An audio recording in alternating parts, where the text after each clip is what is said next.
Preston and Steve's Music News on 93.3 WMMR. This morning for Music News, we have a special guest who is going to be joining us because there is an event that is coming up. It is next week. It will be at the Windish Studios in Westchester, and there's a show and a drum clinic that are going to be happening. You've been very giddy over this. Very much so. He's one of my all-time favorite drummers. I need to play a couple of examples before we welcome him officially. So obviously you know him from the band Journey, and he brought us a couple of iconic drum fills and drum grooves. I'm going to play a couple of those for you.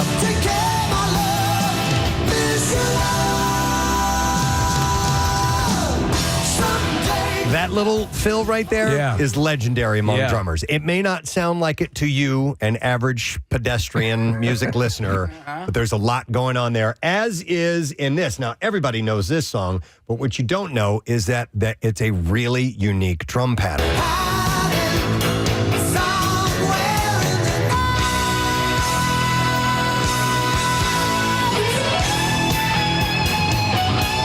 Now, while Neil Sean is doing a ripping solo there's some really cool stuff drum-wise that's going on in the background, and you should pay attention to it.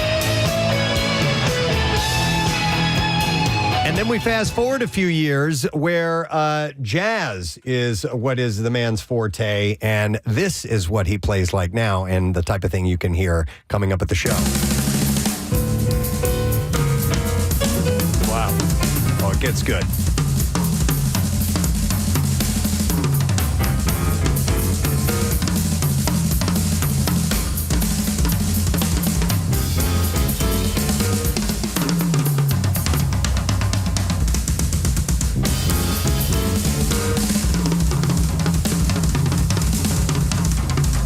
I mean, please. Come on. Stop it with that. Ladies and gentlemen, the amazing Steve Smith is joining us this morning via Zoom. Good morning, Steve. Good morning. Thanks for coming on, man. We appreciate it. As you can tell, I'm a big fan. I'm a drummer myself. You are in the top of the tops as far as I am concerned, and I'm just a major fan. And as Steve said, I'm kind of geeking out on this whole thing. Well, thank you, Preston. I heard your cover of Journey's Escape. You Good did. job. You got a chance to check that out? He said, good job. Did you hear that? Nailed it. Thanks, You man. nailed it. Yeah. That's, that is a stadium song, man. I remember seeing video of you guys playing Escape live, and I'm like, that's what stadium rock was to me. And I'm like, I got to play this song. So I have a little electronic drum kit, and I used to make some drum videos. That was during COVID, by the way. We were all finding something to kill some time in COVID, so I was making drum covers. So thank you, man. I hope I did it some sort of justice. You did, and there's some tricky parts in there. Yeah. That. I had to kind of figure out, I don't know how your sticking went, but I did my own version of that. But no, I think you got it. Pretty Thanks. much. Well, you've just made a year for Preston. And Preston, you were relaying that you had the opportunity to sit in an intimate drum session with Steve. I spoke with Steve real quickly off air before this interview, but Steve, it was back in, I want to say it was 1987. I grew up in the St. Louis area. I've been in Philadelphia for 30 years, but you and Vital Information played at a club called Mississippi Nights in St. Louis. It was around 1987. And the day after your show, through a place that I was always at called Drum Headquarters in St. Louis, they had a master clinic. And I was, believe it or not, I was a working drummer at the time. I was freshly out of high school, but I was playing with a band. So they invited me to be there. It was like me and maybe 5 other people at a guy's house in the basement. And you came in and you did like a 2-hour clinic with it. And I'm telling you, it was just one of the coolest things I've ever experienced.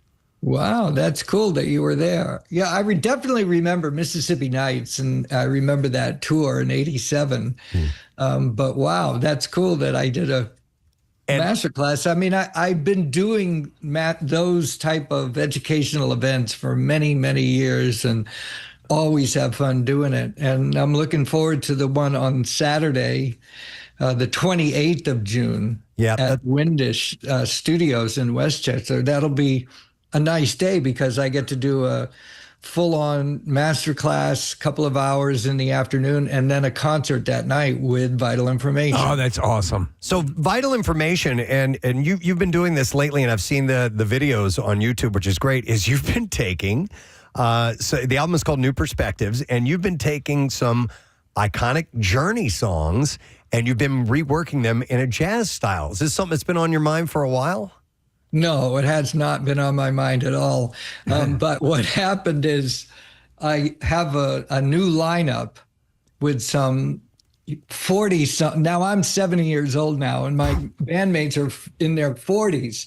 And so they came up with the idea we should play some jazz treatments, to make jazz treatments of Journey songs. And I was saying, no, I don't think so. I don't see how that's going to work out. And then they wrote these amazing arrangements. So my keyboard player is Manuel Valera, and he wrote just a brilliant arrangement of Don't Stop Believin'. My bass player, Yannick Guizdala, wrote a great arrangement of Who's Crying Now. We do Open Arms. They just wrote one for Separate Ways that we're going to record next week. So it's not all that we do, but it's like the way they wrote the arrangements, it makes sense because it sounds like our music. Of course, you hear some of the Journey melodies in there, but there's a lot of extra composition in there, and then a lot of improvisation. So it's jazz rock, whatever you want to call our music. Yeah, but it's got those memorable moments of Journey that you'll pick up on. That's right. In a jazz You'll hear style. the melodies that are in there. Steve, I was always so blown away by your discipline on several different levels. Number one, your discipline in practicing and learning and improving your craft, but also your discipline with the band Journey, because your abilities, you really held back, and you gave the music what it needed, obviously, but you could have... that's why I didn't know how great you were until I started listening to Vital Information. I was like, yeah, he's a rock drummer. He does some really cool things. But your abilities so outshined that style of music.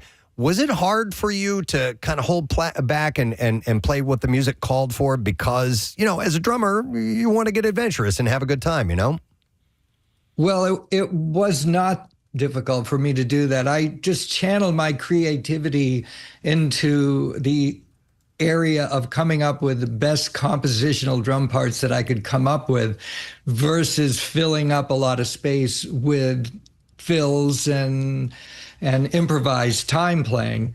Plus, I set myself up with Vital Information starting in 1983, so that's been over 40 years. So I knew I had an outlet for this other side of my playing, but then I was able to, like you say, discipline myself to play the music of Journey as a supportive drummer, an accompanist, as we are as drummers, but to really dig into coming up with creative and unique drum parts when appropriate. Right. If it was appropriate to play just super straightforward, then I did that. So musicianship is what I value, is the main thing, is the musicianship, which means making really good decisions in the moment of how I can best serve the music. At that master class all those years ago, somebody asked a question along the lines of, would you ever do this type of music with those musicians, meaning Journey, and you, in a very respectful way, said, no, they can't do it. It would be a little bit over their heads. I mean, they're great in their own right, and obviously Neil Schon is legendary, and Steve Perry, one of the greatest vocalists ever, but jazz is a little more difficult than a lot of people realize. It is very difficult, and it requires learning a specific language. And essentially you could say it's learning the language of bebop. It's learning the music really that got developed in the 40s and the 50s, led by Dizzy Gillespie and Charlie Parker, and then on to Miles Davis and John Coltrane. So there's a whole world of music in that I'm familiar with, that the people that play in Vital Information and all the other jazz groups I play with, plus we're familiar with Hendrix and Cream and Led Zeppelin and Sly and the Family Stone and James Brown. So we put all of that together in the music of jazz rock fusion and the music of vital information. So it's a very inclusive type of music that's interesting to play and especially interesting to be in the room when it happens, because it's very much a one-time experience, a one-time only experience, because there's composition and familiar melodies and grooves, but one of the main ideas is it's new and unique and improvised, and every show is a completely unique experience. It's amazing. I've always been a fan of jazz, and you mentioned Coltrane and fusion jazz, and you. I know you're Buddy Rich. You're a massive fan, and have done things with the Buddy Rich Orchestra. And I was reading an interview with you, and you were talking about how. And I never thought about this, but Buddy Rich's drumming, which was always pyrotechnic and amazing to watch, used to love you'd be transfixed at watching him drum. But there were elements of what is probably you would consider classic rock drumming as well within that. Was I interpreting what you were saying correct, that there were elements of what make a great drumming for rock music inherent in the way Buddy Rich and many jazz musicians drum? Well, I think my point was that Buddy Rich was one of the very first jazz drummers to embrace rock drumming. And so as early as 1966 and 1967, he was recording rock arrangements with his big band. And he played rock incredibly well. So he heard it. He heard the rock drummers play, and he went basically, "Oh, I can do this," and he did it. He did it. It wasn't out of his reach at all. In fact, I mean, a lot of people think that I played rock first and played with Journey, and then I decided to play jazz, where actually it's really the opposite. I grew up playing jazz, and like most studio drummers of the 60s and 70s, they all came out of jazz. Even the studio drummers of the 50s came out of jazz, but could play the music of the time. They could play rock, because once you can play jazz, it's not so hard to play rock. Right. The other way around is not true. Once you if you grow up playing rock, it's very difficult to be able to play jazz. It requires such a different mindset and technical, physical approach to the instrument. Most people can't or don't make that transition. But to go from jazz to rock, it's not difficult. Not that hard. One of my favorite interpretations, I listen to it regularly, is he did a cover of Norwegian Wood from the Beatles. It was, it was phenomenal. And they do their spin on it, kind of like what you're doing with the Journey songs, which is right. Great. And Mercy, Mercy, Mercy, that was another one. It was a Joe Zawinul composition that was a big hit for Cannonball Adderley. And Buddy had a big hit with Mercy, Mercy, playing in a very groovy rock style. I wanted to ask you about, you had mentioned being 70 years old and watching you play today. Steve, it looks like you are more limber and agile than I've ever seen you. And what is the secret to that besides genetics? I mean, you are playing faster and more fluid than I've ever seen you play.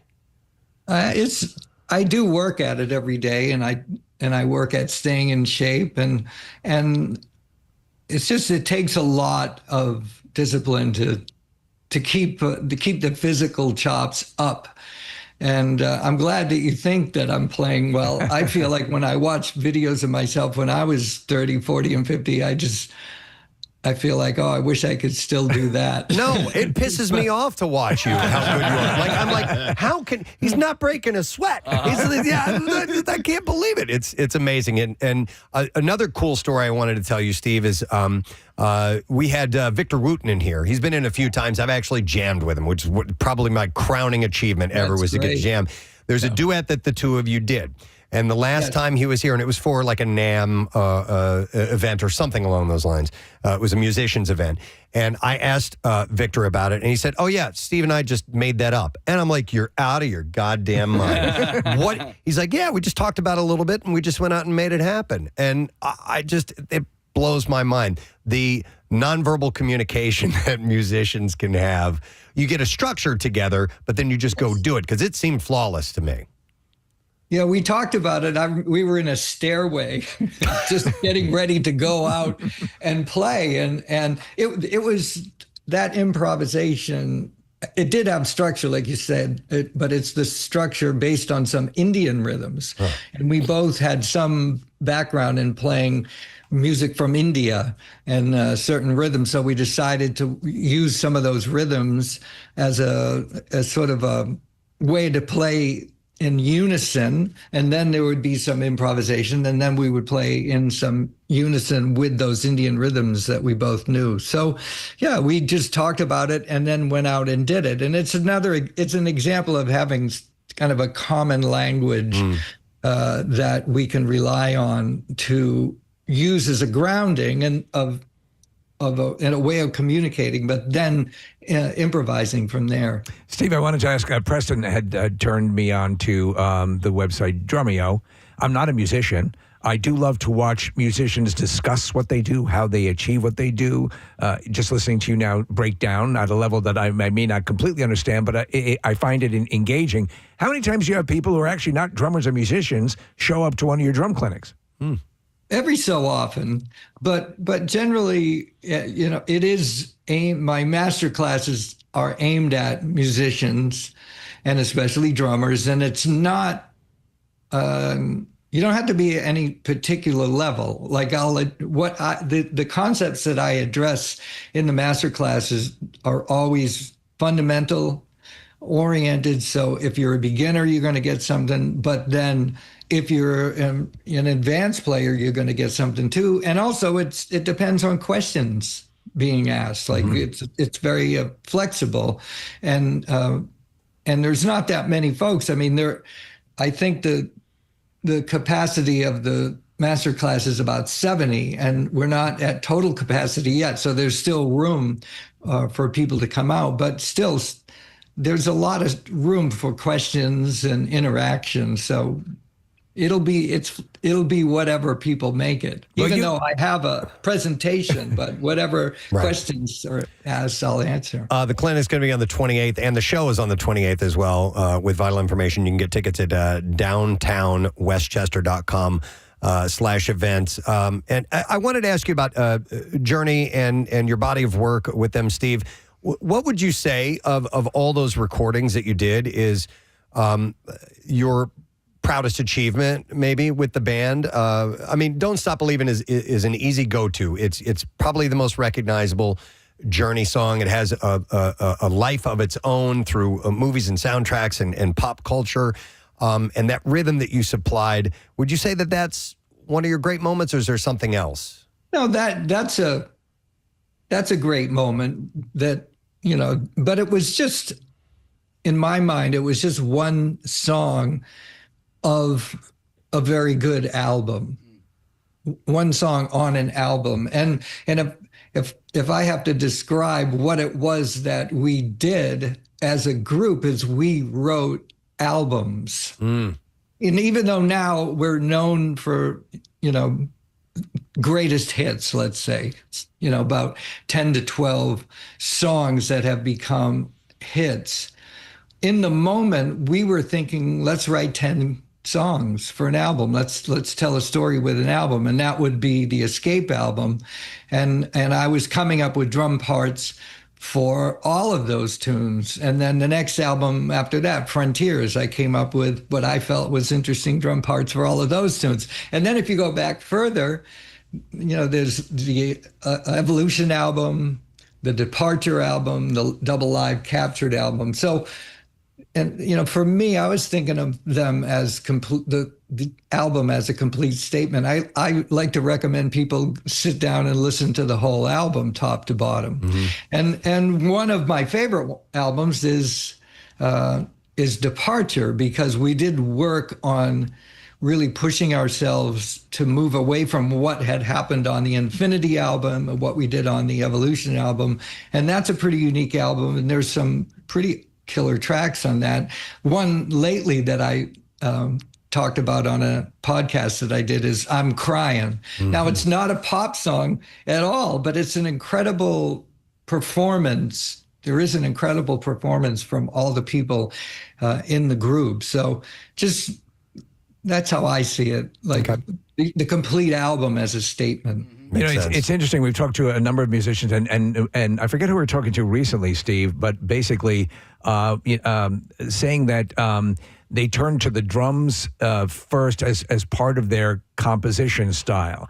And I know towards your time with Journey, towards the end, as far as songwriting, that you kind of felt that you were being omitted from the creation process. If I'm misstating this, please correct me.